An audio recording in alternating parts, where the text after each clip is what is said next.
Good morning, beautiful people, and welcome to day one of Eat Yourself Slim and Never Diet Again. This is going to be a 30-day challenge for you. But most importantly, what we're going to be doing over the next 30 days is really challenging you to adjust your mindset, to adjust what you believe, what you're thinking, what you're focusing on. Because what I know after being in that wellness industry for 25 years is that the secret to successful weight loss is right here. And besides, you don't want to lose weight, you want to lose fat. So let's always get that correct. You want to lose fat. So the secret to successful fat loss, getting it off and keeping it off, is really your mindset, folks.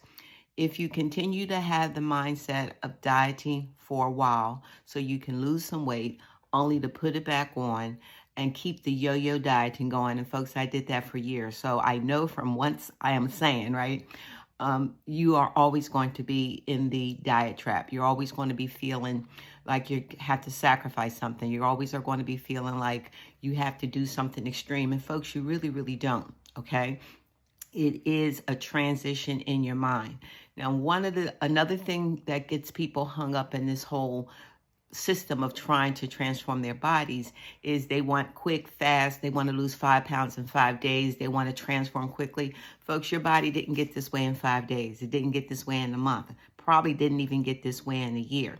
So if you want sustainable fat loss and a lifestyle that you can adopt to keep your body slender, then there has to be a mindset shift. And without that shift, you're just going to stay in the same cycle. So I know for some of you watching this right now, you want to start losing weight today, right now, okay? So for those of you who want to do that like right now and you don't have time or you don't want to slow down to get the training on how to shift your mindset, I can tell you very, very quickly, one of the most sustainable ways to weight loss and to begin to see the scale go down is if you cut your carbs.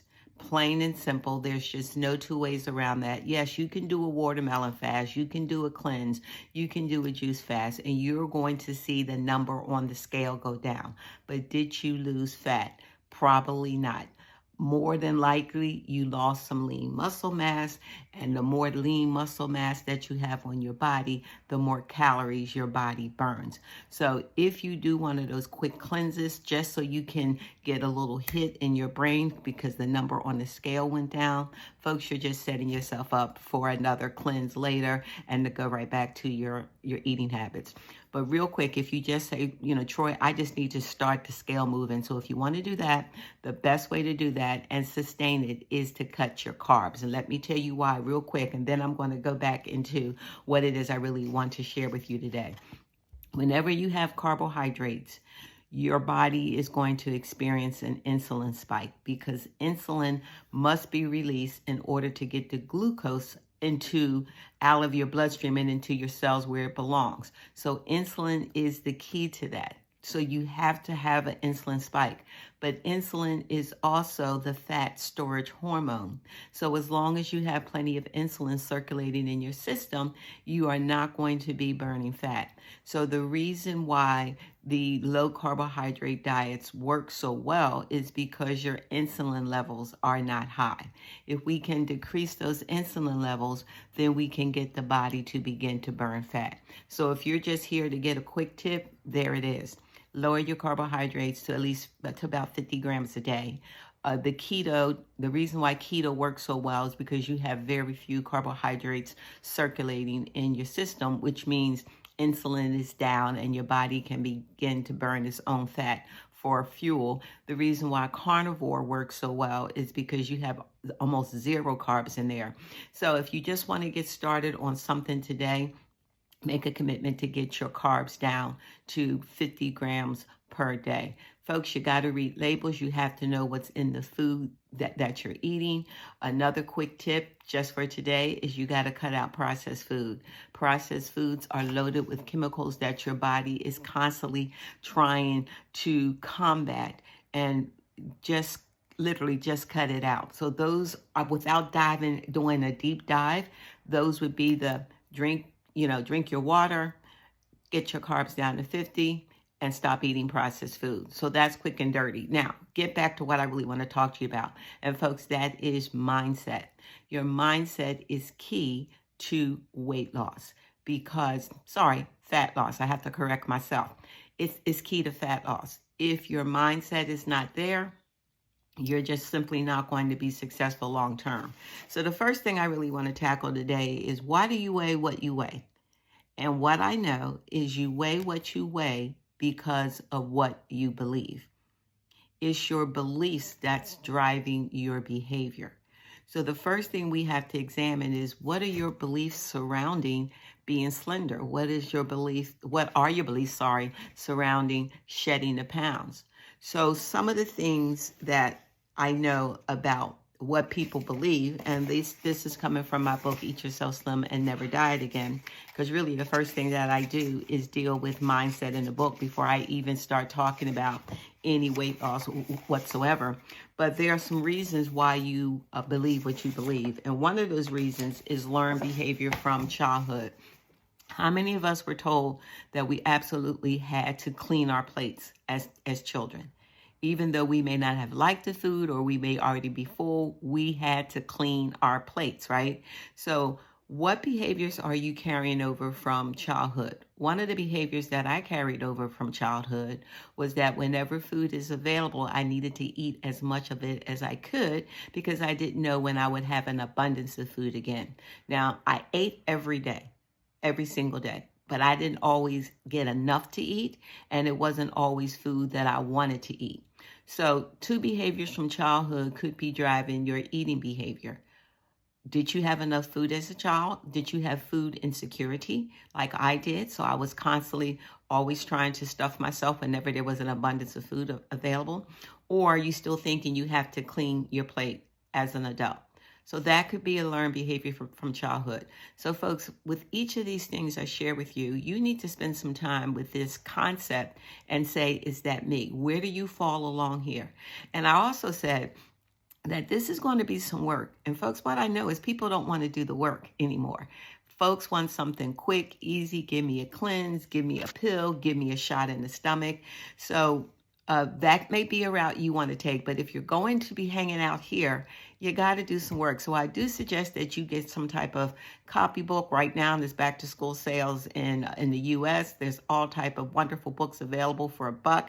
Go get yourself a $1 composition book and really start writing some of this thing down.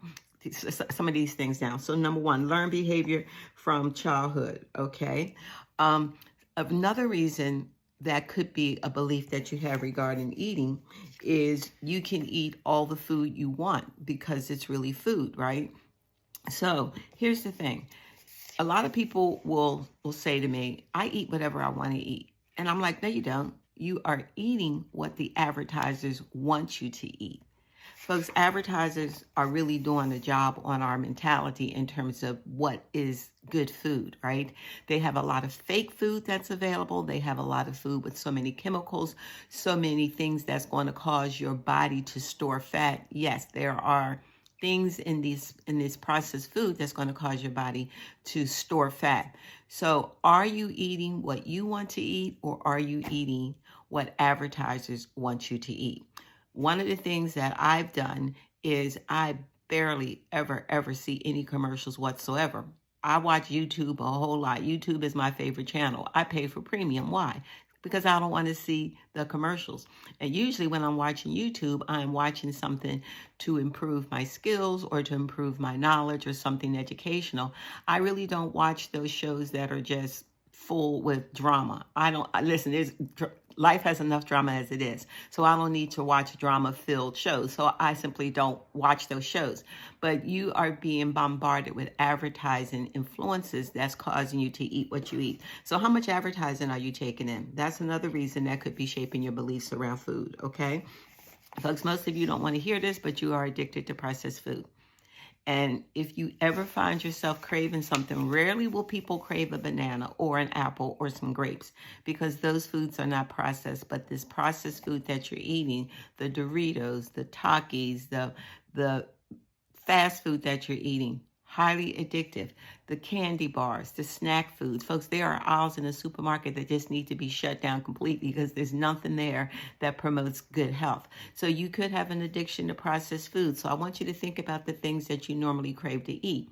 Are those foods things that you are addicted to?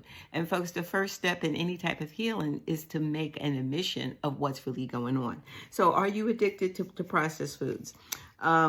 Are you an emotional eater? Do you find yourself reaching for the ice cream or the chocolate or whatever it is you reach for when you're feeling upset? Or do you celebrate with food? Now, folks, food is a social experience. So I know that we all gather for special holidays. I've just been to 2 special gatherings over the weekend. One was a pre-birthday party for me, go me, right? And another one was a dear friend of mine's birthday party. So, folks, we gather for Thanksgiving and Christmas and Easter and special celebrations. And there are going to be times when your nutrition is going to be less than optimal. But, folks, a lot of us are eating this food on the regular, and it's simply not good for us. So how many days do you spend per week eating processed food that you know is not good for your body? Or maybe you didn't know that. Maybe I'm just telling you that for the first time today. So that's another reason why you weigh what you weigh. You're eating way too many processed foods and you're simply addicted to them, okay?